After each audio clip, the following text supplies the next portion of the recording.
सगळ्यांना शुभ दुपार. झाली का सगळ्यांची जेवणं? आम्ही जेवण करायला बसलोय. आज आलेल्या आहेत आमच्या आत्या.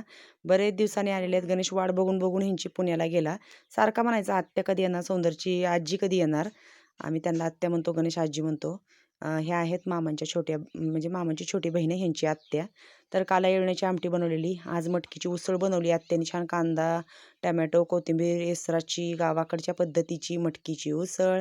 तन्वीने बनवलेला आहे आमरस. तर आमच्या तन्वी जे काय रेसिपी बनवते ते नक्की कमेंटमध्ये सांगा. त्यानं आजीला चपाती, पोळ्या लाटून दिल्या, भाकरी थोड्याशा बनवल्या.